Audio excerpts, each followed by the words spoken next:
folie, honte, déshonneur.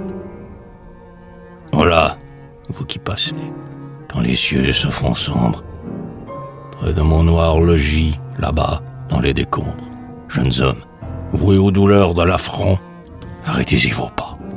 Plus sûrs sont les ombres, à qui n'a pour tout toit que la peau de son front. Il ne fait jamais bon défier la tempête.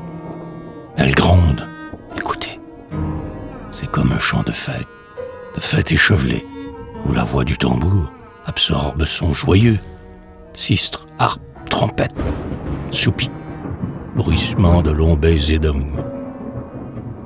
Entrez donc, cette nuit promet d'être orageuse.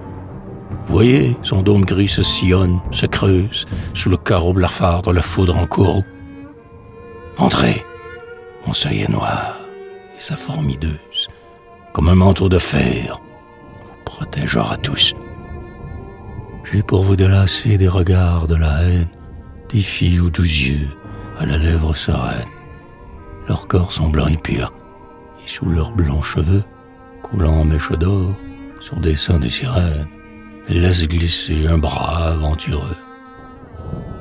Car vous avez péché contre nous, jeunes hommes, quand, posant votre pied sur le sol où nous sommes, vous avez dit « Beauté, vierge au limpide cœur, donne-nous du bonheur, afin que de doux sommes, dans nos corps enlanguis, ramène la vigueur. »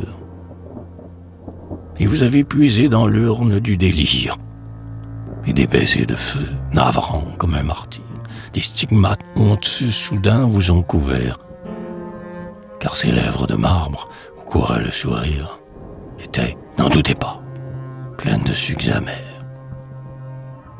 Ne cherchez donc jamais à confier vos vies aux mains ou le regard de ces pâles harpies, que Satan, pour vous perdre, ameute contre vous. Arrêtez-vous ici, ces colombes ternies, ont à leurs doigts crochus des ongles de hibou. Entrez donc, cette nuit promet d'être orageuse. Voyez, son dôme gris se sillonne, se creuse, sous le carreau blafard de la foudre en courroux.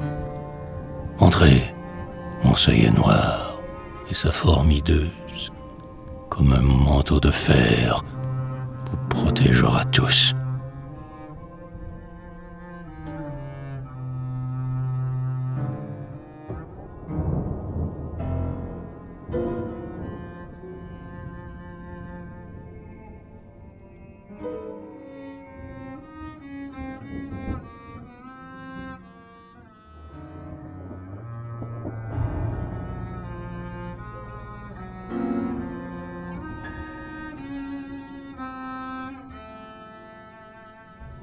Mensonge, mensonge exécrable.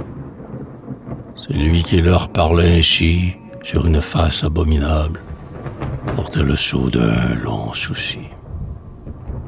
Pour se les rendre plus propices, il leur dit les grandes délices, que n'avait surtout pas son bouge de malheur. Or, quand l'orgie ardente et folle eut fait taire chants et paroles pour un métal infâme, il leur donna sa sœur.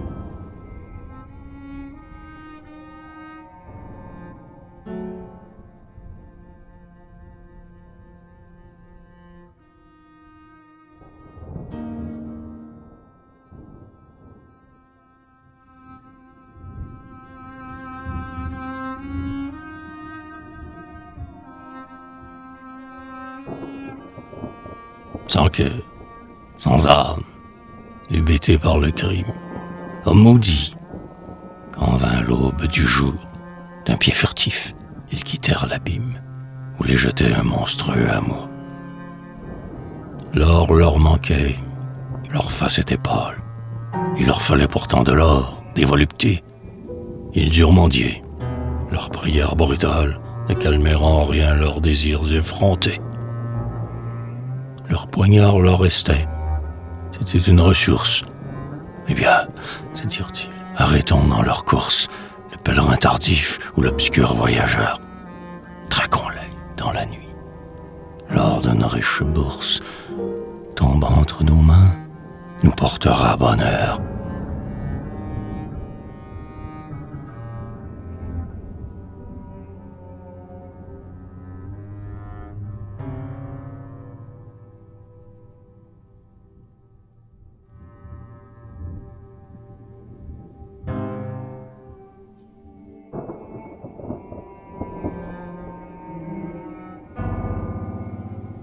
Un jour, ceux qui passaient dirent en voyant pendre 3 cadavres puants au clou d'un noir gibet: qu'est-ce donc au bourreau? Quoi? Ne peux-tu pas rendre les suprêmes devoirs à cette immonde cendre? Le bourreau répondit: si le roi le permet.